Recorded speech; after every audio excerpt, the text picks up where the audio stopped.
설교는 우리 벤자민 형제께서 해주실 것입니다. 재작년인가요? 우리 다섯째 주 되면 평신도가 설교하는 시간을 가졌었는데 이번 주가 다섯째 주라 제가 이번엔 벤자민 형제에게 부탁을 해봤습니다. 지난 1년 동안 설교를 못해서 설교자인데 입이 간질간질해야 하는 것 같아서 설교를 좀 부탁했습니다. 은혜로운 시간 되길 바랍니다. In the name of the Father, the Son, and the Holy Spirit, Amen. 아멘.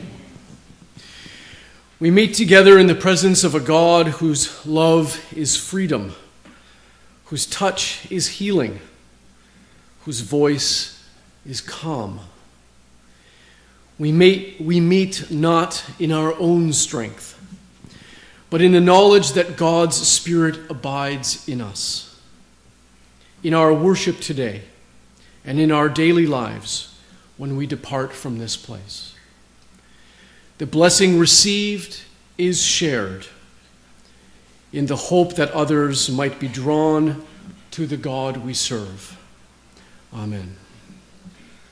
무한한 사랑이시고 치유의 손길이시며 온화한 음성이신 하느님, 우리가 이 자리에 모인 것은 결코 주님의 힘이 아니라 오롯이 성령께서 인도하셨기 때문입니다. 비오니 오늘 저희들의 찬양을 기쁘게 받아주시고 이 예배를 마치고 세상으로 돌아갈 때도 항상 저희와 함께 하옵소서. 그리고 저희들이 섬기는 자들도 하나님께로 나아올 수 있도록 은혜 내려 주시옵소서. 아멘. Thank you so much for this opportunity today to serve the congregation in the giving of the word. It has been 8 months since the end of the English service, and truth be told, there are Sundays when I really do miss it. 영어 예배 인도를 그만둔 지 8개월이 되었는데 저는 정말이지 이 직분이 너무도 그리웠습니다. 그런데 이렇게 오늘 제게 말씀을 전할 수 있는 기회를 주심에 진심으로 감사드립니다. A former professor of New Testament commented, "If there is ever a word repeated more than once, we ought to pay attention. The author is telling us something." 제가 신학을 공부하던 시절 신학 성서를 담당하신 교수님께서는 한 번은 이렇게 말씀하셨습니다. 성경 중에 한 번이라도 반복되는 단어가 있다면 그것은 성경이 그 단어를 통해 우리에게 뭔가 말하고 있는 것이다. The word abide appears in 4 of the 8 verses in John 15, 1-8. To understand the parable of the vine grower, one ought to understand this word abide. And as John 15, 1-8, in the post-Easter season, what does abiding in Jesus truly mean? 오늘 복음에서 붙어 있다 또는 거한다 라는 단어가 4번이나 등장합니다. 따라서 이 포도나무의 비유를 이해하기 위해서는 무엇보다 이 거한다 라는 용어를 먼저 이해해야 합니다.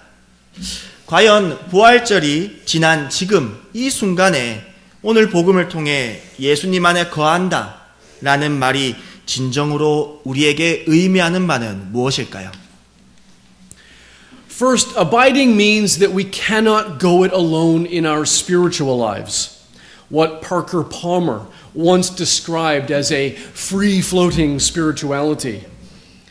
Jesus clearly states that the branch cannot bear fruit by itself unless you abide in me. John 15, verse 4. 먼저 거한다라는 말은 우리의 영적인 삶을 하느님이나 공동체 없이 우리 혼자서 마음대로 해나갈 수 없음을 뜻합니다.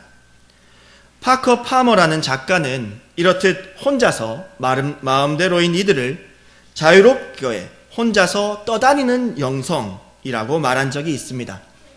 그러나 예수님께서는 가지가 포도나무에 붙어 있지 아니하면 스스로 열매를 맺을 수 없듯이 너희도 내 안에 있지 아니하면 그러하리라 하고 명확히 말씀하셨습니다. You see, one can be deeply engaged in the things of the church in very meaningful ways, and yet the activities are not truly connected to Christ. In that case, the vine grower eventually gets around to pruning the branches. 우리들은 소위 그리스도 교회의 일이라고 하는 것을 이것저것 많이 섬기고 있지만 자세히 들여다보면 그것들이 진정 하느님 또는 그리스도와 관련이 없는 경우들을 종종 발견하곤 합니다. 오늘 성경 말씀을 따른다면 그러한 것들은 결국 포도원 지기에 의해 잘려나갈 것입니다. Going it alone in society and in the church are widespread. Yet this individualism can result in devastating consequences. Community is rarely valued over individualism, even though humans are social creatures by design. 그런데 우리 사회에서나 교회에서는 혼자 힘으로 거하려는 사람들이 너무도 많습니다. 하지만 이러한 개인주의는 우리 사회에 아주 파괴적인 결과를 초래할 뿐입니다. 비록 우리 인간이 사회적인 존재로 창조되었다 할지라도 개인주의에 비해 공동체를 보다 존중하는 경우는 드물기에 더욱 그러합니다. Is the process of reliance on the vine an easy one? Hardly. The vine grower will deal with all the branches that will alter our very being and formation. Abiding is not a free ride. Jesus reminds us that every branch that bears fruit, he prunes to make it bear more fruit. We too, as Christians, are clipped, stripped down, and cut away for a greater and unseen future good. 그러면 포도나무에 의존하는 과정은 과연 쉬울까요? 이건 역시 결코 쉽지 않습니다. 포도원 지기는 우리의 내면을 송두리째 바꿔버릴 만큼 가지를 다듬기도 하고 쳐내기도 할 것입니다. 거한다는 것은 결코 아무런 희생 없이 거저 주어지는 것이 아닙니다. 예수님께서는 우리에게 분명히 말합니다. 열매를 맺는 가지는 더 많은 열매를 맺도록 잘 가꾸신다. 따라서 우리들 역시 아직은 보이지 않는 미래의 위대한 선을 이루기 위해 다듬어지고 벗겨지고 가지쳐지는 과정을 거쳐야만 합니다. Secondly, pruning is painful. In John 15, 1-8, it's all or nothing. We must yield for the pruning process or face removal from the vine. Whether we choose to stay with the vine or depart, abiding in Christ, the vine means change. 하지만 다듬는 과정은 너무나도 고통스러울 뿐입니다. 요한복음 15장에서처럼 우리는 다듬는 과정을 위해 완전히 순종하든지 아니면 포도나무에서 잘려나갈 각오를 해야 합니다. 그리고 우리가 주 예수 그리스도라는 포도나무에 함께 거하기로 결정했다면 그것은 분명 변화를 의미합니다. John 15 verse 5 notes that abiding means the opportunity to bear much fruit. But bearing fruit comes not with ease, but to be gathered, thrown, and burned. What does that mean? This passage does not define what bearing fruit actually means. 오늘 복음의 5절에서는 거함을 두고 더 많은 열매를 맺을 수 있는 기회로 표현하고 있습니다. 하지만 열매를 맺음은 그냥 저절로 이루어지는 것이 아니라 모이기도 하고 던져지기도 하고 태워짐을 통해서 이루어집니다. 이것은 무엇을 의미하는 것일까? 하지만 안타깝게도 복음은 열매를 맺는다는 구절이 어떠한 의미인지 우리에게 설명하고 있지 않습니다. This is where bearing fruit can open up possibility to let our mind wander and explore areas that make us spiritually uncomfortable. We know that Father Nicholas is leaving to pursue other ministry in the United States, for example. Should we not consider this an opportunity to reflect on our spiritual journey with him, but also where we might go after him? 이 열매를 맺는다는 구절을 통해 우리는 더 고민하고 영적으로 성장할 수 있습니다. 하지만 그 고민이 우리 마음을 흔들어 놓고 또한 불편하게 만들 수도 있습니다. 예를 들어 우리는 니콜라스 신부님께서 또 다른 사목적 열매를 맺으러 곧 미국으로 떠나신다는 것을 압니다. 여기에 우리는 지금까지 신부님께서 이끌어 주신 우리들의 신앙생활을 돌아볼 뿐만 아니라 앞으로 어떤 신앙생활을 해야 할지 고민해보는 기회를 가져야 하지 않을까요? And what about the recent Anglican survey that we took last week? Did you struggle with the questions and ponder their meaning for us? Or was it simply going with the flow? What will the mission of the church be? This was a major focus of the survey last week. What is that going to look like in a few months' time? Will it be the status quo? Or will it be upheaval, yielding fruit? 또 지난주에 있었던 성공회와 관련된 설문조사는 어땠습니까? 비록 이곳에 있는 많은 분들이 함께하지 못했지만 성공회를 두고 이 교회가 나아가야 할 방향을 여러분은 진지하게 고민해 본 적이 있습니까? 아니면 혹시 그냥 지금까지 해왔던 대로 하면 된다고 생각하시고 계십니까? 과연 지금 형 상태로 남아있는 게 좋을까요? 아니면 다듬고 고통스럽지만 변화의 과정을 통해 열매를 맺는 것이 좋을까요? Lastly, abiding in Christ establishes a link between us and him. Jesus invites those who are intent on abiding in him to ask for whatever they wish, and it will be done for you. John 15, verse 7. What an amazing directive that is.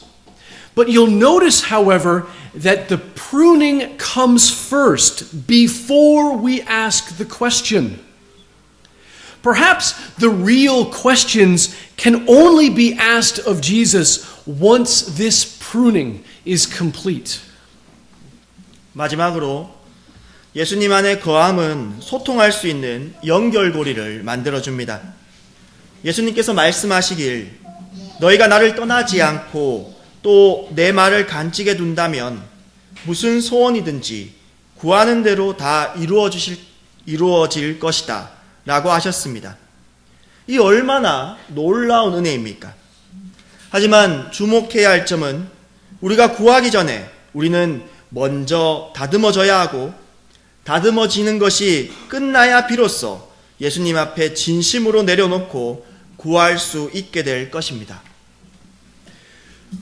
We cannot ask a question of Christ without first abiding in him. Jesus' invitation is to pray in the spirit of abiding and to do so with full awareness of what is around us, the community that is around us, and Jesus' life, all his life, given for the world. 우리는 예수님 안에 먼저 거하지 않고서는 결코 예수님이 바라시는 질문을 하고 구할 수가 없습니다. 예수님께서는 우리에게 성령 안에 머물어 자신의 생명을 내어주신 이 세상을 위해 그 모두가 한 공동체라는 인식으로 기도하라고 초대하십니다. I asked at the beginning, what does abiding mean in the post-Easter season? 저는 여러분께 설교 초반에 부활절이 지난 지금 예수님 안에 거한다는 것이 우리에게 무슨 의미인지에 대해 질문을 드렸었습니다. It is this. Jesus shows a readiness to respond to those who abide in him. In doing so, we can glorify God to those who may have doubt. It serves as confirmation of God's activity. And isn't the raising of Jesus the greatest act of God's confirmation? 그 의미는 바로 예수님 안에 거하는 자에게는 당신께서 응답을 보여주신다는 것입니다. 그렇게 함으로써 우리는 혹시 의심하는 자들에게 하느님의 영광을 보여줄 수 있고 하느님이 살아계심을 증거할 수 있게 되는 것입니다. 예수님의 부활이 하느님이 살아계신 가장 확실한 증거가 아니고 무엇이겠습니까? It also means that we have become Christ's disciples. John 15, verse 8. The asking is part of the process of those, of us, being made disciples, both to those who abide and to those who witness the lives and actions of the abiders. 또한 예수님 안에 거한다는 말은 8절의 말씀처럼 우리가 예수님의 제자가 되었다는 의미입니다. 예수님 안에 거하는 자나 예수님 안에서 거하는 모습을 지켜보는 자들 모두에게 하느님께 질문하고 구한다는 것은 바로 제자가 되어가는 과정입니다. Glory to you, O Christ, for we abide in you. Amen. 여기에 모인 우리 모두 예수님 당신 안에 거하오니 당신께서 항상 영광이 있습니다. 아멘.